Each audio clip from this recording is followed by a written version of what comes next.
Fleetwood Mac, my roommate's dead. Fungus fermentation. Another Wonka reboot, JFK's assassination. It's not my favorite topic, just my brain's current fixation. Hyperfocus. Hyperfocus, a neurodivergent podcast. Hi, everyone, and welcome to Hyperfocus, a neurodivergent podcast. This is your host, Virginia Dickens, and I am here today with writer and comedian Ginny Hogan.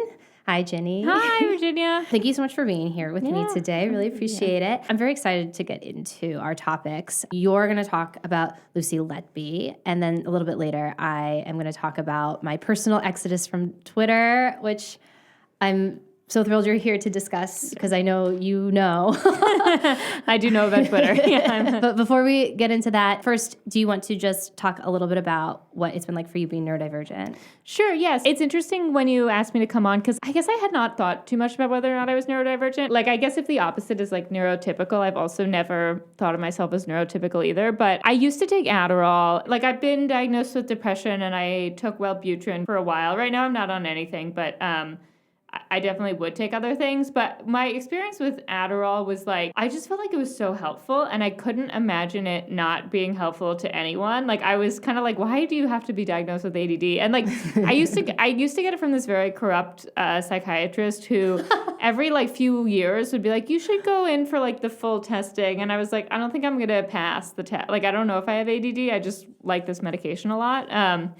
So I would definitely like go back on it in the future. It was causing me anxiety, so I stopped taking it. And I am less productive now, but I think like the lack of the spinning out that I used to have on it sort of cancels out, but I definitely still miss it a lot of the time. I don't know if that's like a good answer, but my experience with like neurodivergence is more about my experience with the medications, and I am very into them. Like, I feel like more people should be taking them probably. Well, did this corrupt doctor think that you had ADHD? I just told him I had it. Like, that was like the situation. And he was like, have you been tested? And I was like, oh, I was tested as a kid, which like wasn't true. And then he would say like, oh, adults should get retested or whatever. And I know it's like a full day thing or something, or like several hours. But I also felt like if I want this medication, I think I can figure out how to do right on the tests for them to keep giving it to me. But I just never really went back to it. The thing is, I never had, like, a long test like that, which I also thought was going to be the case. Like, I had one psychiatrist that my therapist had recommended who I paid a shit ton of money for, and he ended up being a bad psychiatrist. Like, he would mess up my doses or not, like, prescribe things correctly and all sorts of stuff.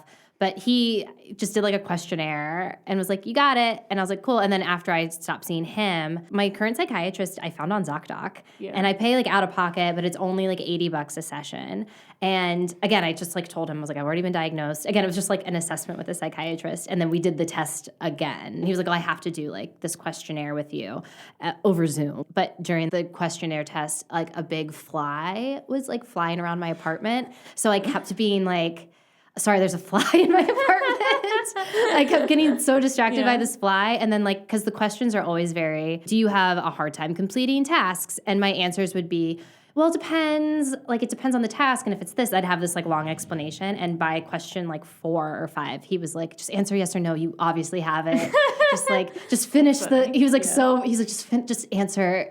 I'm going to give you the medication. So...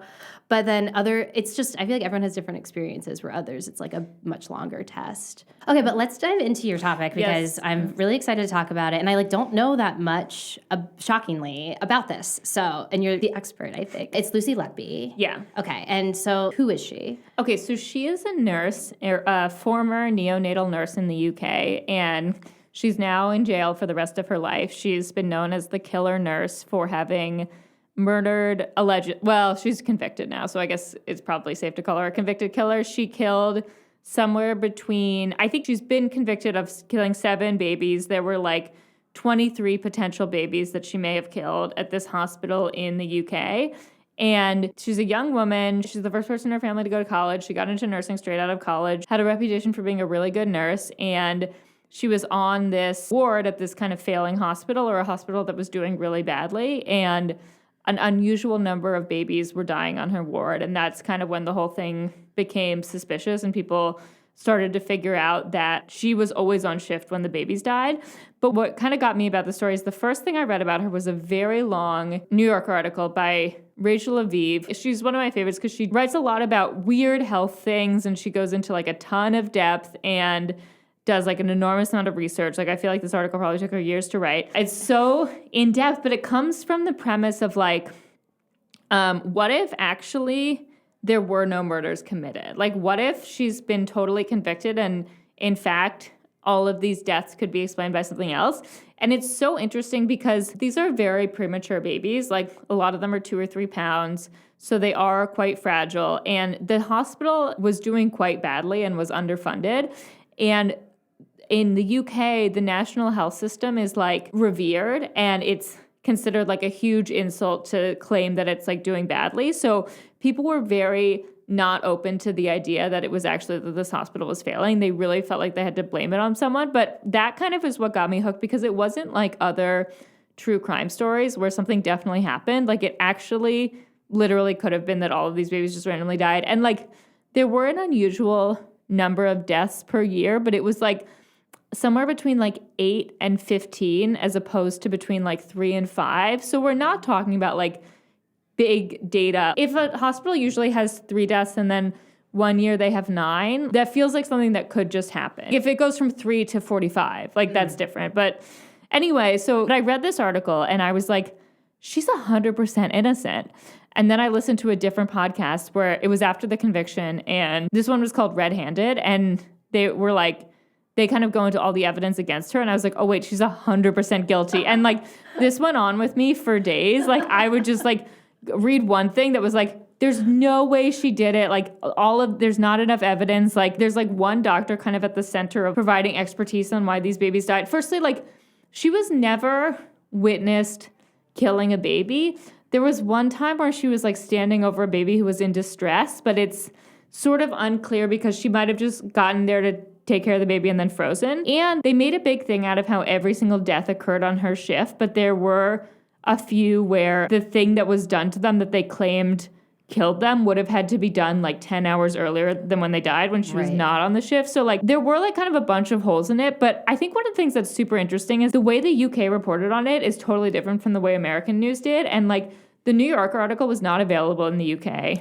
Oh. Like you weren't allowed to read it unless you used like a baby. Yeah, it's really weird. Like the New York Times wrote about her recently with like 5, outstanding questions from the Lucy Letby case. That article was not available there. Like the UK can't read anything from the New Yorker or the New York Times, or specifically these articles specifically were banned? This, yeah. Wow. Yeah. It's weird because like to me that feels like something that would happen in like Russia, but like not the UK. Like it feels like a place that would have free press, but holy shit. Okay. Yeah. Because my exposure is I like looked up Lucy Letby, and the first thing I clicked on was that New Yorker article. So I kind of did the same thing as you. It's a long article. I read a lot of it, but not all of it. And I was like, oh, she's totally innocent. Like this sucks for her. Yeah. And then I went on to Reddit to see what people were talking about, and there's like a Lucy Letby subreddit, and I think maybe 90% of that subreddit thinks she's like a sadistic psycho killer nurse. And I was like, oh, okay, so there's definitely like more sides to this than I'm like, obviously, because from at least that article, it seemed she picked up a lot of extra shifts, an understaffed hospital. She lived nearby, was single, no kids, so she had the availability. So she took on more shifts was the perception also. And then it did seem like just a general kind of negligence or incompetence in the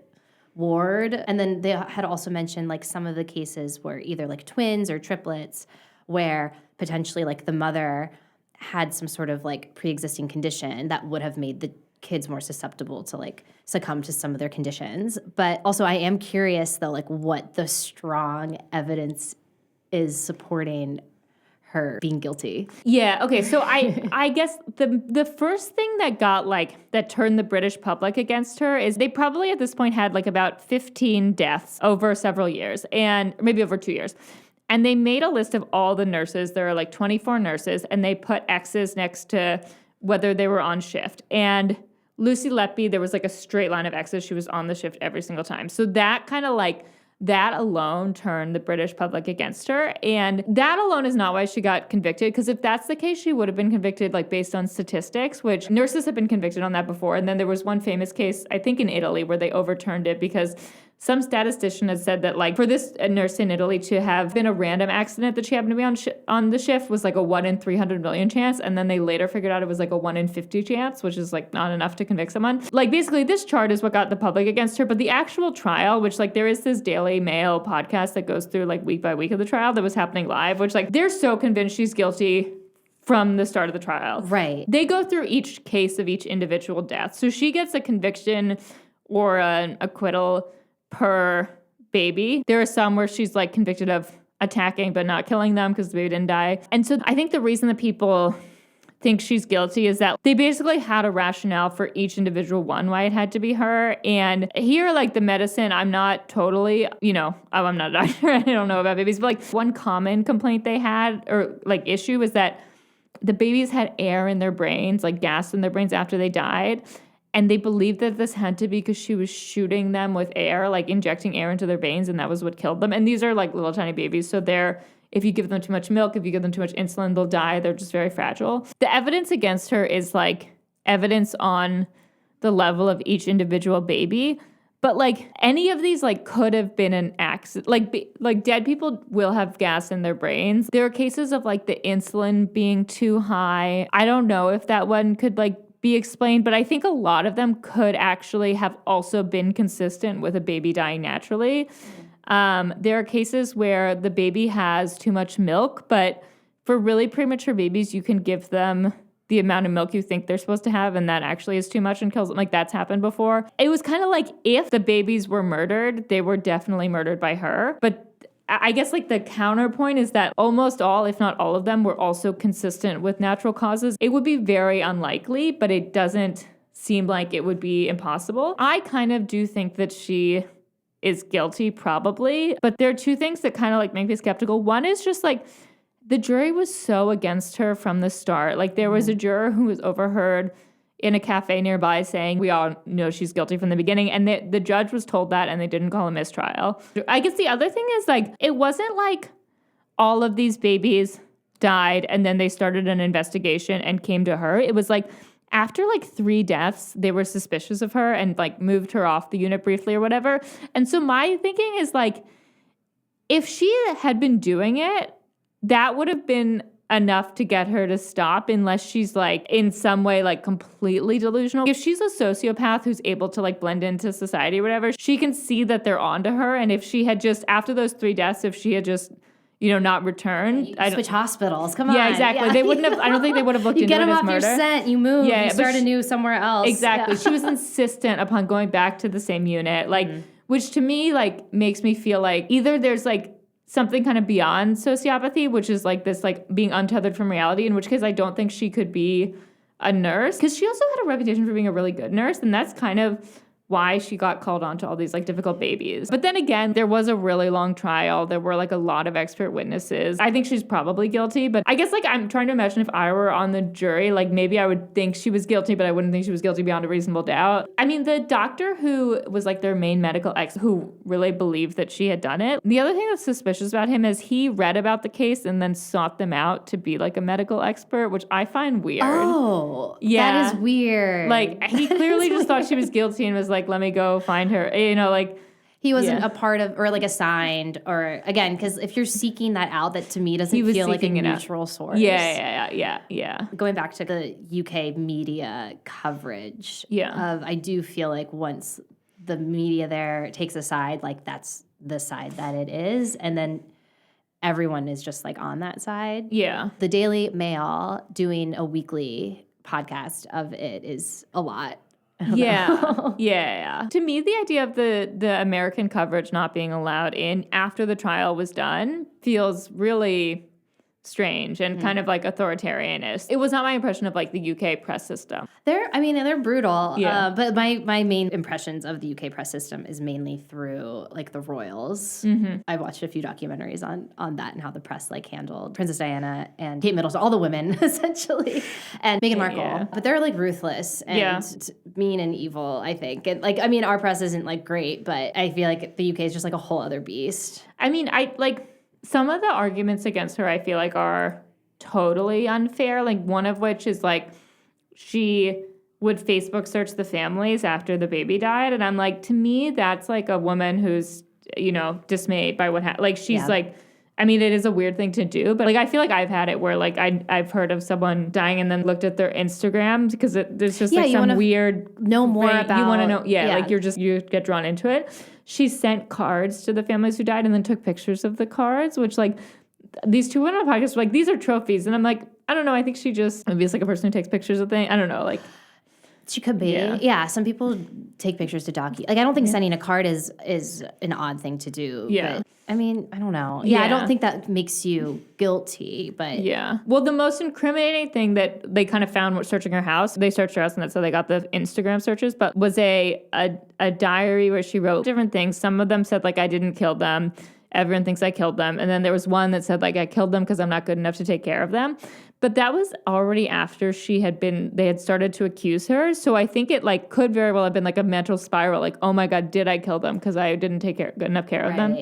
So or, she killed them, not, like, on purpose. Right. But, because she wasn't capable. They died as a result. Yeah. But people in the British press describe that as like a confession. And I'm like, I do not think that counts as a confession. There are a lot of like small arrows pointing towards her, but it doesn't feel like there's any huge arrow pointing towards her.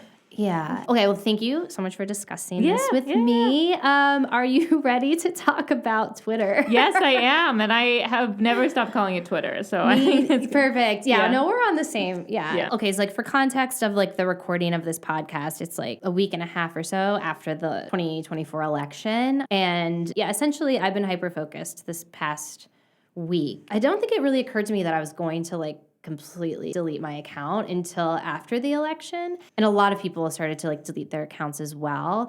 And on the Twitter subreddit, a lot of the people leaving were claiming it's because it's all like right-wing posts and that's all they're getting fed and all, which honestly wasn't really my feed. Mm-hmm. My feed, it was always pretty like in line with my views up until yesterday when I deleted it.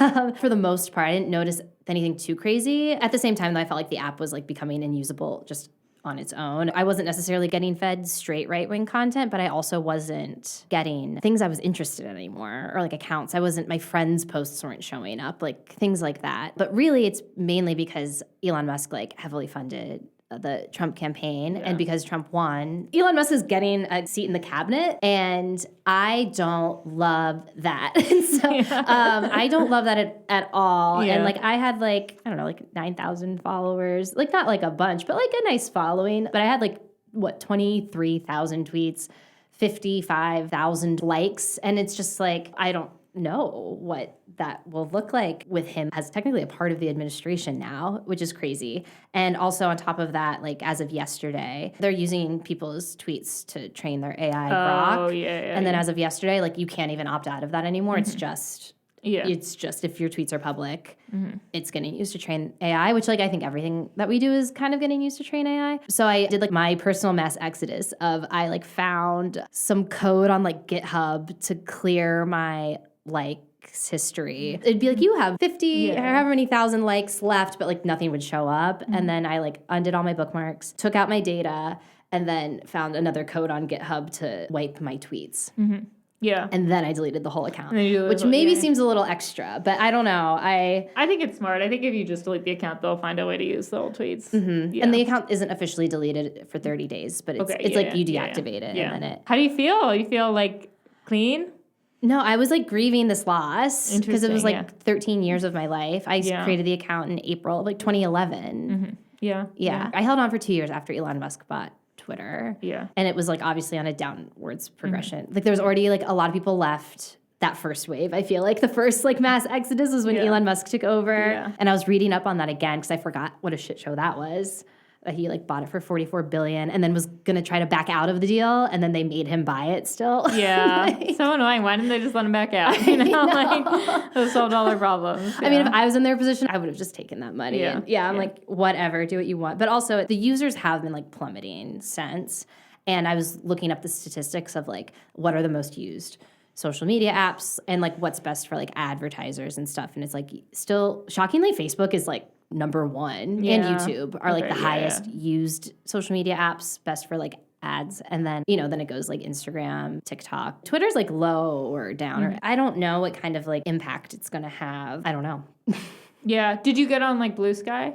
I'm on Blue Sky. I joined Blue Sky like a year ago, and then when they're giving out codes, and then I just like stopped using it. And then I was like, I thought I deleted my account, but I think it was Mastodon's account that I deleted because I was like, this isn't gonna. Yeah. And then I like checked Blue Sky because when I first got on Blue Sky, it was like so new, like invite only basis, that you're just kind of like, all right, there's not like a whole lot going on over here. And then when I checked the other day, I was like, oh, there's like people now. I read somewhere, I don't know if this is true, but they're getting like 1 million new signups a day. Oh, wow. That feels like a high statistic, but at the beginning of this year, they had, I think, 3 million people, and it's been like increasing. I can see it having shot up in the last like 2 weeks, but I don't know if they'll keep that up. Yeah, I was on Blue Sky for a while. I think I probably will get back on it. I mean, Elon Musk is just like a classic oligarch. It feels like this can't be legal, like that he has all these government contracts and works for the government. I mean, it's not legal, but like, it just sucks that there's like nothing that can be done. And even if there was, would they do anything? Like, yeah, exactly. Yeah. Yeah, I was reading something about the legalities around how he was campaigning for Trump, which again is like ironic that he bought Twitter as like, I'm buying this to make it as free speech platform again, which obviously like you're not. You're gonna like just have it reflect whatever your own like agenda and viewpoints are. And it was just hate speech increased. Every other tweet had like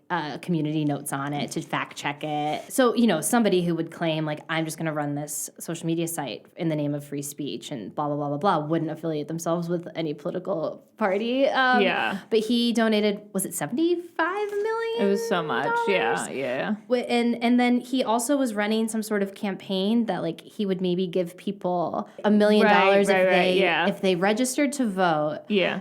And also signed a petition essentially being like, I love the Constitution. And you're not allowed to like accept political donations like in exchange for votes specifically. But then the caveat was like, Elon was like, well, I told them they don't have to vote. They just have to register and then sign this petition that they love the Constitution, but they don't have to actually go vote. And like, I'm like, this can't be like legal. No, it's like so fucked up. Obviously he's doing this to get something out of it. And it's like most likely like deregulation for like all of his fucking companies. He has Tesla. He has like that brain robot thing. Neuralink. Yeah. But I'm like, you have to exchange like something. Yeah. He has millions and millions and millions of people's data globally. Yeah. I guess I always have different like copes for why I stay on X, and the truth is that I just like it. And like, I've never been interested in scrolling another platform, as weird as it sounds. I post on TikTok, I post on Instagram, I never look through the explore pages, and like, I just love to read tweets. Like, after the election, I needed to just sit on Twitter for, like, hours and scroll. Like, I did the same thing. Yeah, it was, like, the only thing that made me feel better. Like, I just love it. But my cope is that, like, if I thought that Twitter going down would, like, bankrupt Elon Musk, I would totally be into getting rid of it. But he's just, like, never going to not be the richest person in the world. Like, once you're, like, rich enough, you're just, like, impenetrable. And he has so many companies. The kind of stuff he can do with his money is, like, so dark. Right now, he's threatening primaries against any,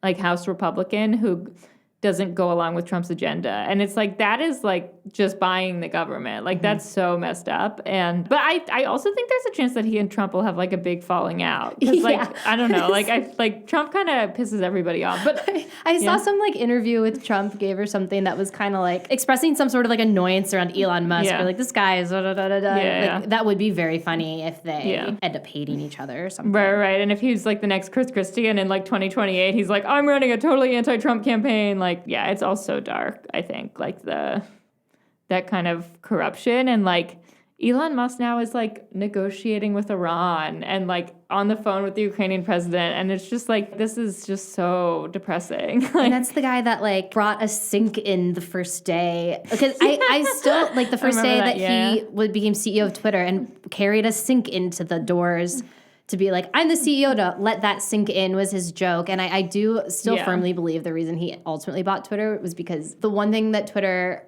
had that he will never have is like deeply funny people. Yeah. Like yourself and myself. Yeah. No, he's really that he can never be. Yeah. Like that's just something he can never attain because he's just not. And he wants to be seen like this so badly. And it's just never going to happen for him. Yeah. Like he just wants this like validation and approval so badly. I mean, just like thinking of all the series of like really bad decisions that he made, like when he first took over and like fired everyone because you have to embrace like hardcore work ethic or something.